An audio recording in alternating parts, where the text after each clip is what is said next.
everybody, welcome back to my Subaru as we continue our journey through Psalm 23.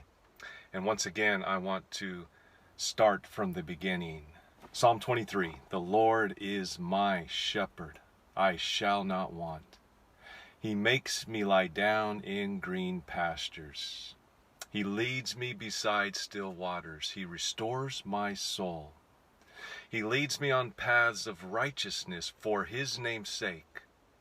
Even though I walk through the valley of the shadow of death, I will fear no evil, for you are with me. Your rod and your staff, they comfort me. You prepare a table before me in the presence of my enemies. You anoint my head with oil. My cup overflows. Surely goodness and mercy will follow me all the days of my life.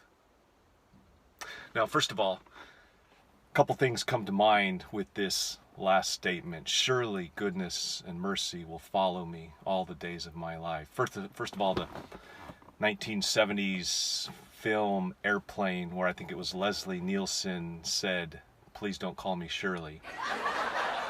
And then goodness and mercy. My wife were actually considering naming our first two kids Goodness and Mercy, but we didn't want them to follow us all the rest of our days. So now that that's out of the way, let's take a look at this passage and some of the key words. First of all, surely.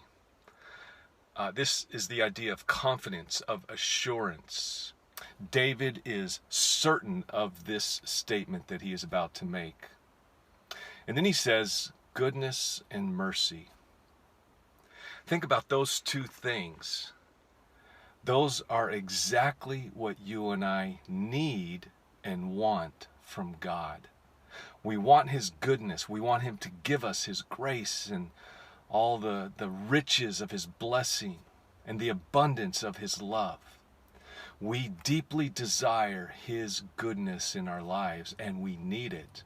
But we also desperately need his mercy.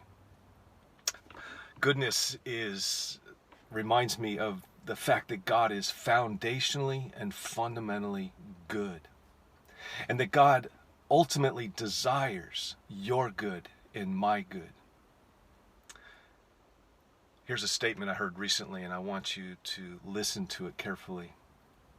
God's goodness is not incompatible with your circumstances, whatever they may be, even if they are painful and difficult. God's goodness is not incompatible with your circumstances, even if your circumstances may be painful and difficult. And then mercy. Mercy is one of those Christian words that gets thrown around a lot, and it sometimes loses its teeth in terms of its meaning for us. Mercy is the idea of withholding what you and I deserve. You and I deserve God's wrath, but he gives us his mercy. And so put these two together, goodness and mercy. First of all, goodness is God giving us what we don't deserve. And mercy is God withholding from us what we do deserve. And then another thought, think about it, goodness and mercy, they are following you. Have you ever thought of God following you? I mean, we're told to follow God. Jesus invites disciples over and over and over. Follow me, he says, follow me. And yet here we see a picture of God following you and following me.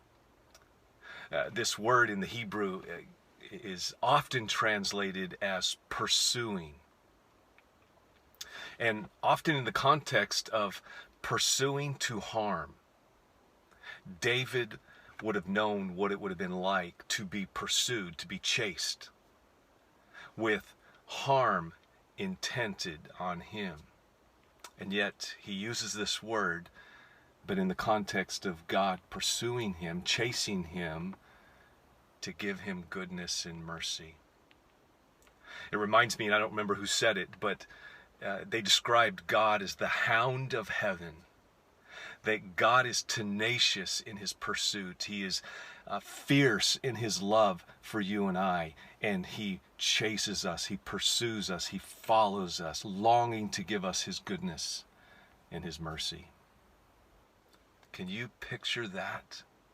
Can you accept that? Can you receive that today? That you have a God that is not only foundationally and fundamentally good, no matter what your circumstances might try to tell you, and that he is and has been all of your life pursuing you, following you, chasing you, in order to pour out, in order to give you his goodness and his mercy. And you know, he pursues you for a very, very good reason. He pursues you because he loves you. That simple. He loves you as you are. Not as you're supposed to be or as you ought to be or even as you would like to be. He loves you as you are. And he loves you too much to let you stay the way you are, and that's why he begins to work in your life, often through pain, often through difficulties, because he wants you to grow up in his love. See, God is not just a God who pardons you. He's not just a judge who gives you mercy. He is a shepherd king who pursues you, longing to give you his goodness and his mercy. And think about this final thought. The greatest gift that God ultimately gives you is not just forgiveness or pardon from your sins. That's important. He doesn't just give you good things in life, and that is important too. The greatest gift God has ever given you and I is the gift of himself. He is the treasure. He is the goodness. He is the mercy. And he gives himself to you. And so rest in that reality today. Let your heart soak it in. Let your mind dwell on and focus on that reality and let it move you. Let it transform you. Let it compel you to become the person that not only he wants you to become, but that you want to become. God bless you guys, and we are really close to wrapping up Psalm 23. It might be 1 or 2 more days, and it has been such a joy for me to be with you. And if nobody's watching, if nobody's listening, this has benefited and blessed me just to be able to bring these mini devotions to you on a regular basis. So God bless you. Thank you, Stephen. You did an awesome job yesterday. Appreciate you so much. Can't wait for you to get back in town and start investing in the youth in San Lorenzo Valley. So bless you all. May God's peace bless you and be with you